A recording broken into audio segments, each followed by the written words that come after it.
What's up everybody, I'm Seth Fowler and today I'm reviewing the upcoming Air Vapormax 97 Silver Bullet.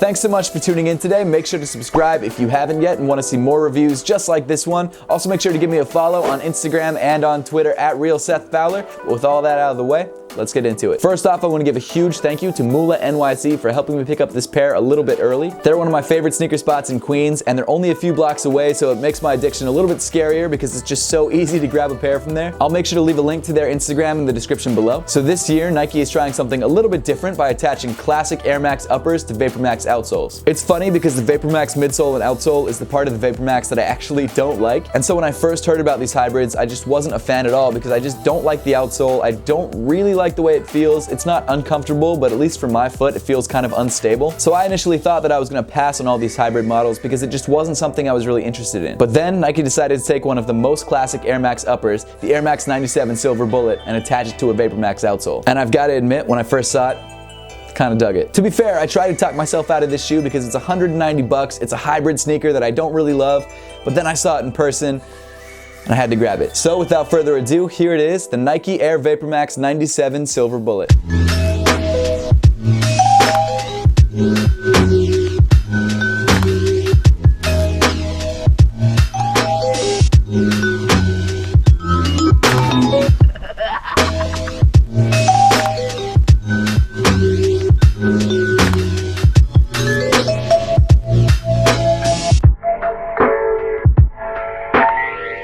It's like so close to perfect.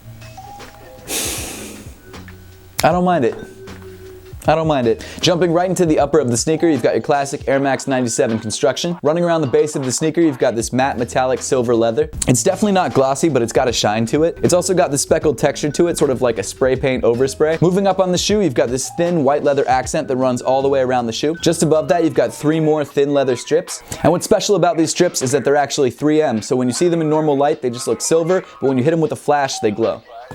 Backing these strips is a tightly woven silver mesh. That mesh actually continues all the way up the tongue. Of course, you've got silver rope laces to match the rest of the upper. And in true Air Max 97 form, you've got your leather 3M loop that runs all the way around the tongue. Rounding off the tongue, you've got this little hit of red and black with a Nike patch.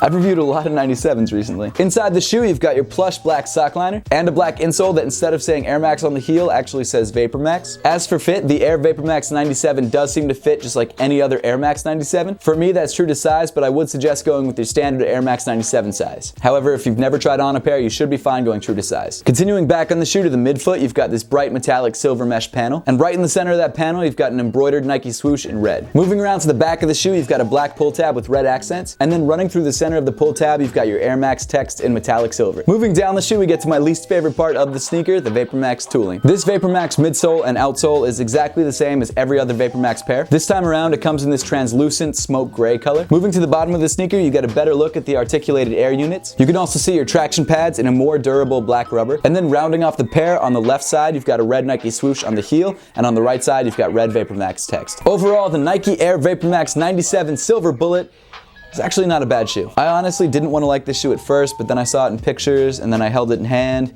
and it's just a great looking sneaker. Yes, the Vapormax outsole doesn't feel great on my foot. It's not uncomfortable, but like I said before, it does feel a little bit unstable. And that could be because my heel strike is a little bit off from other people's, and I'm not sure exactly why that would be, but it's just not my favorite outsole. Not only that, but recently I was walking down some stairs and a stair actually got caught in one of these ridges and I tripped pretty dramatically. So that unfortunately is something that you have to look out for. It's not something that happens a lot, but it did happen to me. If you're looking to grab a pair of the Nike Air Vapormax 97 Silver Bullets for yourself, they drop on April 12th for 190 bucks. Now that we've got the review out of the way, let's put these guys on feet and see how they look.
I'd love to hear your thoughts on the Air Vapormax 97 Silver Bullet and whether you're planning to pick up a pair for yourself, so make sure to leave those comments in the comment section down below. And as always, thank you so much for watching. Make sure to like the video if you liked it, subscribe if you haven't yet, and I'll see you all in the next one.